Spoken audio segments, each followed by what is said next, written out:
chers membres du jury, ma chère contradictrice, peuple de Lübeck, bonjour. L'herbe est-elle plus verte chez le voisin? Pardonnez mon ignorance, mais si l'on prend littéralement la question, je dois vous avouer qu'au premier abord, je n'en ai pas compris le sens. Pour tenter de ne pas paraître ridicule devant vous, cher jury, je ne vous cache pas que j'ai effectivement dû regarder par ma propre fenêtre si oui ou non l'herbe de mon voisin était plus verte que celle de mon jardin. Eh bien non. Mais j'ai senti que je n'allais pas au fond des choses. Ainsi, je me suis dit qu'il était peut-être préférable de demander la réponse dans ma propre famille. J'ai donc demandé à mon père, « Papa, l'herbe est-elle plus verte chez le voisin ?» Et il m'a répondu, « Narl Shetan, qu'est-ce qu'on t'apprend à l'école ?» Je ne me suis pas entêté. J'ai ensuite demandé à ma mère, chère contradictrice, « Maman, l'herbe est-elle plus verte chez le voisin ?» Elle m'a regardé, je l'ai regardé, on s'est regardé, je n'ai pas insisté. Alors, chère contradictrice, vous l'avez compris, personne de chez moi n'a pu ou n'a voulu me donner la réponse. Prenant mon courage à deux mains, à des procès, j'ai préféré demander directement à l'accusé et je suis donc parti voir mon voisin. M'accueillant ce week-end, je lui pose la question fatale. L'herbe est-elle plus verte chez vous? Un silence s'engage entre nous. Et puis, il a regardé à sa propre fenêtre et me répondit ceci. Mais pourquoi me poses-tu la question? Je lui ai répondu, eh bien parce que je n'ai pas la réponse. Il m'a alors rétorqué, tu as donc cherché la réponse ailleurs. Chez moi, vous le savez, nous ne sommes pas très jardins. Il sourit et me répondit ceci. Tu t'es donc senti obligé de venir me voir, n'est-ce pas? Vous avez tout compris. Il conclut alors et me dit, très bien. Par conséquent, je ne sais pas si l'herbe est plus verte que chez celle de tes parents, mais ce qui est sûr, c'est que pour moi, c'est que pour mieux y répondre, tu as été contraint de venir me voir. Et là, cher jury, Eureka.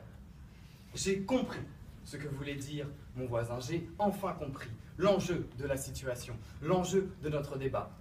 Mon voisin fume de l'herbe et il faut que j'en fume à mon tour. N'ayant pas de plantes de ce genre dans mon jardin, je suis allé dans une ville voisine, Sevran. 2-7-0 pour les amateurs. Connaissant quelques terrains, j'ai pu très facilement trouver l'herbe qu'il me fallait. Quelques émiettements et je suis parti loin, très loin. J'ai ressassé tout mon parcours et j'ai enfin trouvé la réponse. Oui, j'ai enfin vu la forêt de la vérité. En réalité, cher jury, je vous le dis, si je n'ai pas trouvé la réponse dans ma propre demeure, si la réponse de mon voisin ne m'a pas suffisamment satisfait, si j'ai dû en venir à fumer de l'herbe des marécages voisins, c'est qu'en substance, oui, l'herbe est plus verte ailleurs parce que la vérité se trouve toujours ailleurs. Après ces quelques heures de défonce, tout m'est paru évident. Si pendant mes recherches, j'étais resté immobile, à l'évidence, jamais je n'aurais trouvé la solution et aucune de mes idées n'aurait germé. Seules les pensées qu'on a en marchant valent quelque chose, disait Nietzsche. Le mouvement qu'impose notre expression est la clé de la découverte. Ce n'est pas Aristote qui me contredirait, lui qui crée l'école péripatéticienne, enseignant donc au lycée d'Athènes, en marchant avec ses élèves. Vous l'aurez compris, je n'aurais jamais pu avancer dans mon problème si j'étais resté derrière ma fenêtre à contempler la couleur de mes plantations. C'est parce que j'ai préféré visiter les marécages plus loin que tout m'est paru si clair. De manière plus approfondie encore, quand nous maintenons que l'herbe est plus verte chez le voisin, qu'est-ce que cela nous apprend en réalité? De manière implicite, l'expression nous apprend que nous sommes en concurrence avec notre voisin.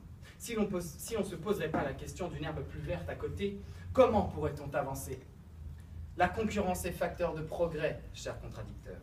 La concurrence d'une herbe plus verte de part et d'autre nous pousse à nous dépasser.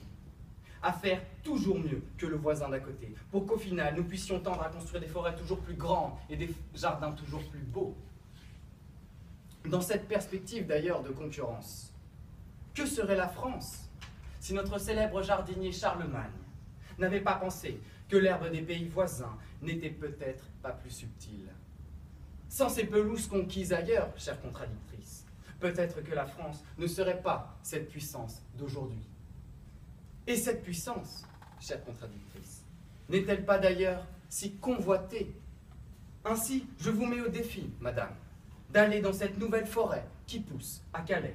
Allez poser la question aux migrants, allez poser la question à ces visages fatigués par les kilomètres parcourus. Allez leur dire que l'herbe n'est jamais plus belle chez le voisin. En réalité donc, croire que l'herbe est plus verte chez le voisin, c'est avoir de l'espoir. À quoi pensait Nelson Mandela dans sa prison de pierre? À quoi pensait Martin Luther King pendant son discours, si ce n'est que tous les deux pensaient que demain, l'herbe serait plus verte? Voir l'herbe éclatante chez son voisin, c'est en réalité voir un nouvel horizon. De manière plus métaphysique encore, il est intrinsèquement prouvé que l'herbe est plus verte chez le voisin. Sartre nous a aidés sur ce point. J'aurais aimé avoir du temps, chers membres du jury, pour vous expliquer, pour vous exposer l'être et le néant de notre jardinier existentialiste, mais retenez une seule chose. Autrui est le médiateur indispensable entre moi et moi-même. Nier que l'herbe serait plus verte ailleurs, c'est nier cette possible comparaison, alors même que le philosophe nous apprend que l'autre est la condition de notre propre existence. L'expérience humaine n'est pas celle d'un être isolé, ma chère contradictrice, coupé du monde et des autres, mais celle d'un être en rapport avec d'autres. En réalité donc, cher jury, la thèse que je défends est très complexe. Prenons encore plus de recul. Pensez-vous que lorsque nos pelouses sont vertes en France, elles sont vertes également au Japon? Pensez-vous que les pelouses sont les mêmes sur chaque partie du globe? A fortiori, non. Pourquoi? Parce que les saisons diffèrent en fonction de l'endroit où nous nous trouvons. La Terre étant ronde, ce n'est pas Galilée qui me contredira, lorsque l'herbe n'est pas verte chez nous, elle est, par la force des choses, nécessairement plus verte ailleurs. Ainsi, ne vous en déplaise, chère madame, mais par ce cercle vertueux, ce n'est plus la nature humaine, comme évoqué précédemment, mais la nature elle-même qui vous répond.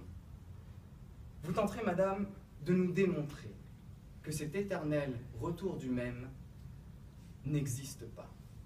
Ainsi, si l'herbe n'est pas plus verte ailleurs, vous nous expliquerez, certainement avec égoïsme, que l'herbe est plus verte devant votre porte. Vous nous expliquerez que votre herbe n'est pas à la hauteur de celle de votre voisin. Votre amour-propre fera de votre jardin certainement le jardin le plus somptueux de votre quartier.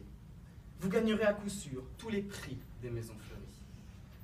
Ainsi, vous vous occuperez certainement de votre jardin sans vous soucier peut-être que vous pourrissez le sol de celui de votre camarade. Vous ne voyez ainsi que le bout de votre nez et serez de ceux qui restent dans leur pré, guettant sans cesse quelle prochaine mauvaise herbe vous couperez. Par conséquent, chère contradictrice, vous nous persuaderez certainement que vous avez la main verte, mais vous ne nous convaincrez pas que vous avez la main sur le cœur. Je vous remercie.